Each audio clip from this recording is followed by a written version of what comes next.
Welcome to the Real News Network. I'm Sharmini Pierce coming to you from Baltimore.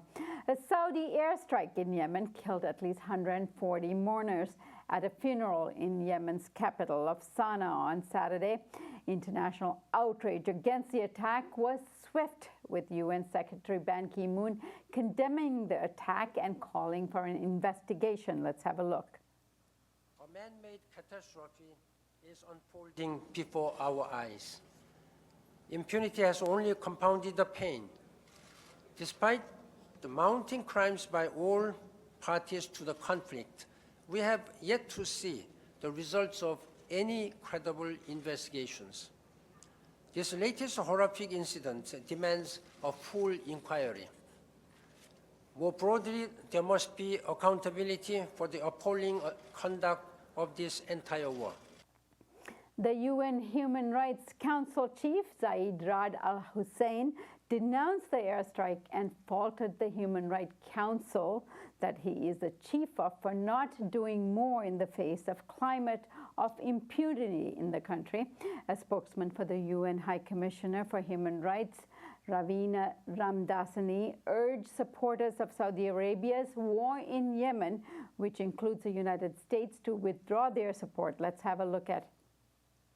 It is very clear which parties are involved in the conflict in Yemen, and it is very clear which parties are supporting them, whether militarily or by other means. So the High Commissioner is issuing a call to all states that are somehow involved in this conflict to step back, to reassess, and to reinvigorate the peace process to lead to a cessation of hostilities agreement that is sustainable.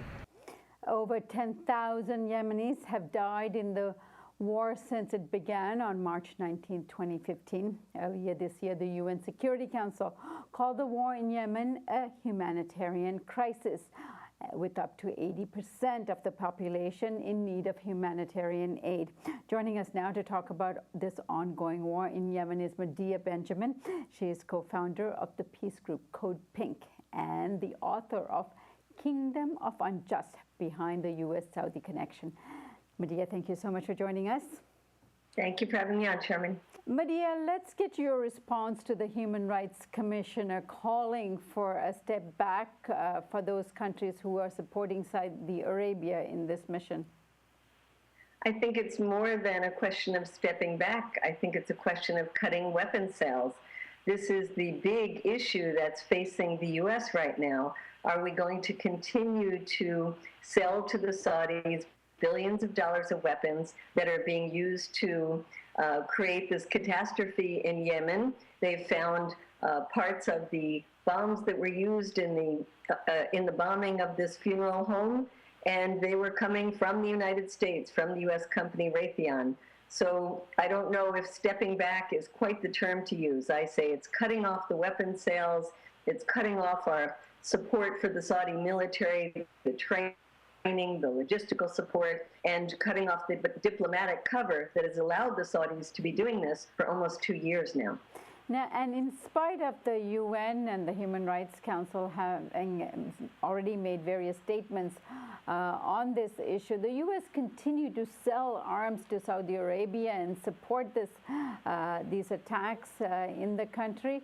Medea, what's actually going on? Give us a picture of and greater context to this.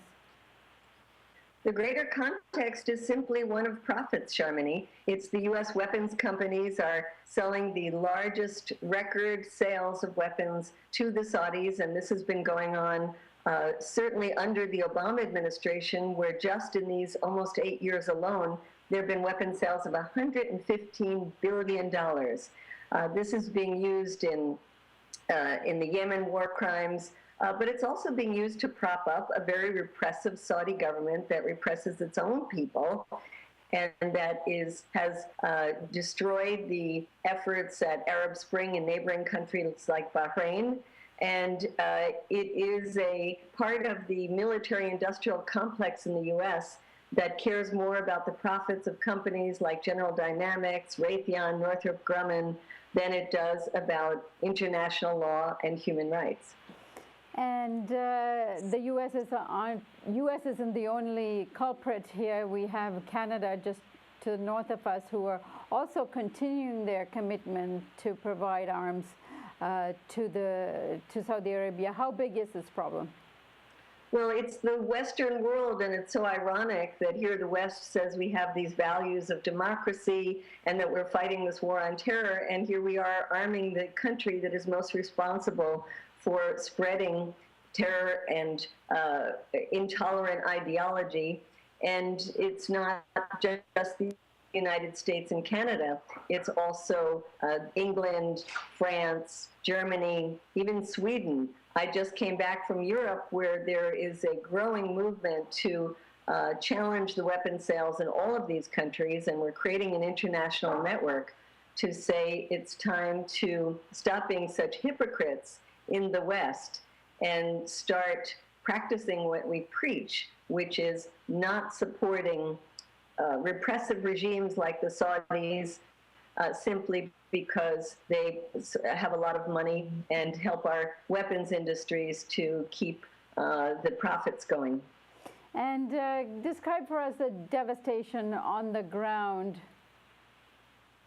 Well, in this last bombing, 142 people now they say are dead, over 500 injured. There will undoubtedly be more deaths among those injured. People talk about it being like a pool of blood with pieces of body parts spread all over what was once a large funeral hall. And this is just one of the many incidents of bombing of civilian facilities. There have been 4 Doctors Without Borders hospitals that have been bombed, schools, marketplaces, wedding parties. The list goes on and on. A report said that 1/3 of all of the attacks that the Saudis have launched have been civilian targets. So the devastation also is because the Saudis have implemented a blockade that stops food from getting in by sea and by land. It means that millions of Yemenis are suffering and facing famine-like conditions. So it's very dire. It's a story that's not covered enough in media, and it's a story in which the suffering and the deaths of the Yemeni people is laid in large part on the responsibility not only of the Saudis, but of those who provide the Saudis with the means to do that, and that is the United States.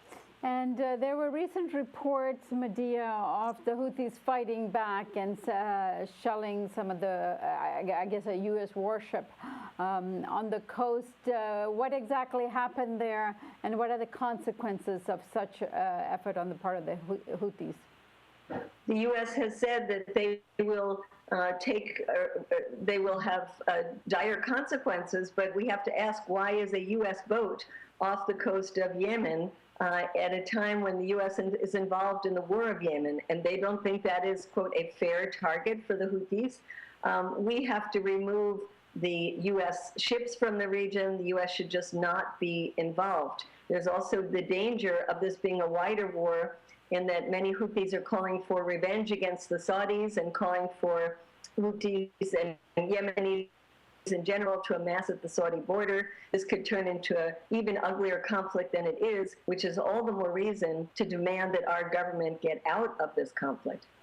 And finally, because of the war in Syria, Medea, there's very little attention paid to resolving the conflict here. So what are some of the solutions that the UN and others should be looking at? There needs to be a peace process, and there was an effort to come to a peace process that failed. It has to be reinvigorated. There has to be international pressure for the internal parties within Yemen to come to a peace agreement. And the only way that's going to happen is if the foreign countries that are intervening stop the intervention and instead join in the peace process. That is the only solution, and it better come quickly because the Yemenis are suffering tremendously. All right, Medea, I'm sure you'll be keeping an eye on this, and so will we. So we hope to have you back very soon, and I hope the peace process, as you say, it gets underway again. Thanks for joining us. Thanks for having me on. And thank you for joining us on the Real News Network.